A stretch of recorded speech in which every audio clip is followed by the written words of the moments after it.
کدوم که بلیط‌های ارزان در کره معلومات با واتساپ اوکس شهنازه زنگ زنید بلیط‌های ارزان و باوری نکرد مردن؟ لبن. مردن. لبن. تو کی فراموش کردی کو؟ خرید فراموش کردم. راست من میگی. مردن روی سفید. معنیش خوب.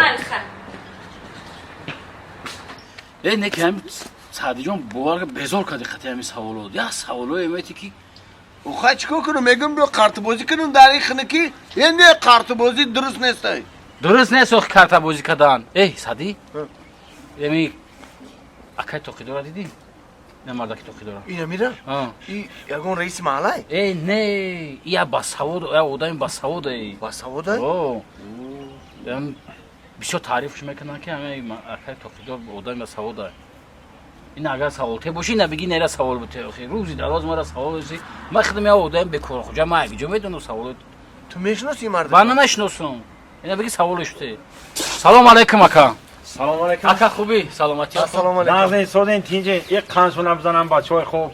آه نظر افتاد همان سوی لاله و باغ مطرب و چنگ بیزن تا کی بیرقصیم همان در وطنی چی شاد. یک قنسونم بزنیم. شما هم حافظان هستی؟ نه نه نه نه نه نه آه شما حافظان هستی؟ نه اکا با ما برای شما شعر خواننده هستم. خیلی نه ممنون. اکا دکا همه یاد سوال داشتیم خیلی سوال.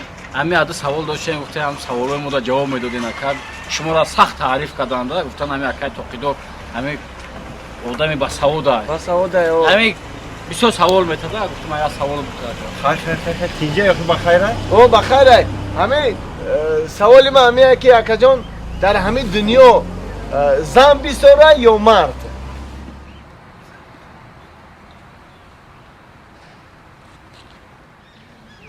راست گپ دودار ما این سوال نمیدونم.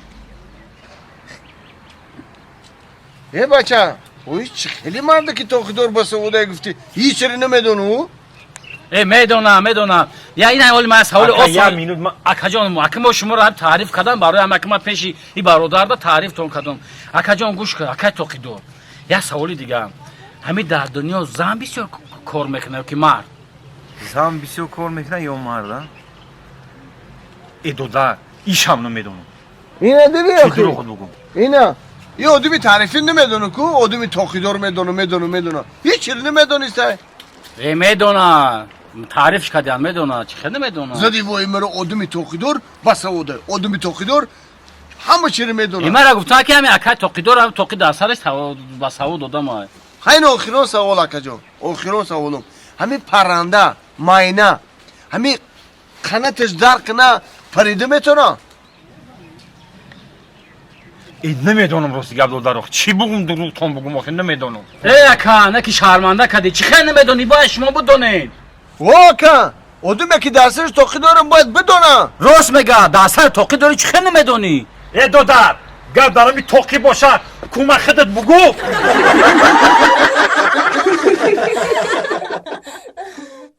منیجا تez بیا یه کوسرا میگره تez بیا اومدم حالا او کیرا فایزالی رختی عبدالله بگو تez بیارم برو فروران یه ابرون کارخانه تاجیکستان هسته این ریمونت کی میکنه با بودم تez که برا فایرات کن او تez که این میگه تاجیکستان میره ها بره ایمون برا با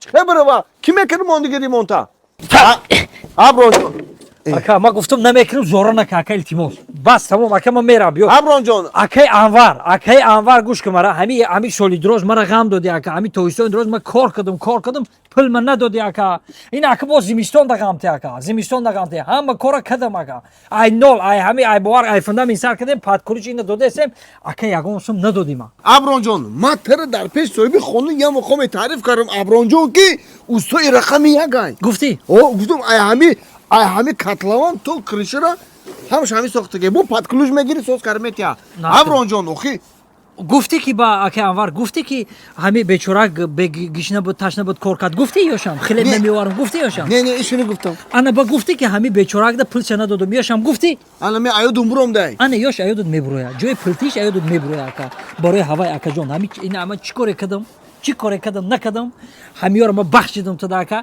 ما بخشیم نه متر میشناسم انور جان نه تمرا خب نه متر میشناسم اکا نه تمرا ما دیگر ندیدیم برای هوای ما رفتم اکا ابرون جان اخی چیز شید نشید با گذشته فراموش کن گذشته را گذشته رو یه بار فراموش میکنه آدم، دو بار فراموش میکنه، سه بار فراموش میکنه. گودکار رو فراموش کردم خیلی بخوی. گودکار رو فراموش کردم. بخوی نه پلای نه چی روی نکرده سام. برای هوای اکا جان گوش کن. پول میتیم تا همین پول پرابلم اخی. همین پول پرابلم میتیم تا صبر کن. صبر کن تو ای بچه. تو شوخی نکرده سی یکم نه. باید. خیلی نه، گپ آخی. نمیبرم چخه. ای سلامت باشه اکا. مرا میگفتن این بچه زورای میگفتن همین اکای انوار بچه نغزای میگفتن رحمت اکا رحمت. موندگیش با میگیره. موندگیش. نه بخبره. بخبره. ای بچه ای 500 از.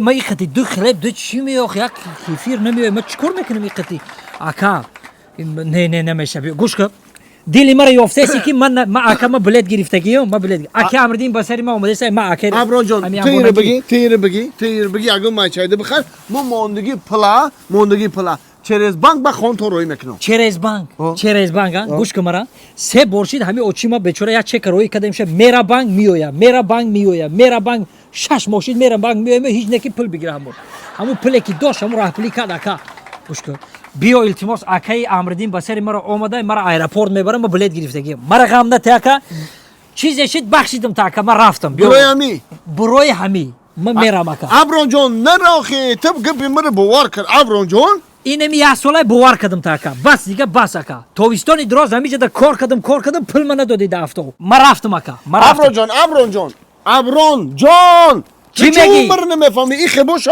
و من خودم میبرم تا ایرپورت رفتی نه اکا نه عموما این گپا در زبان نگی اکا برای چی؟ و چه برای چی؟ یه بار بردی اکا 5 سال دپورت کردم فهمیدی مرا؟ اگر ای کرد بری 35 ساله دپورت نکنم ما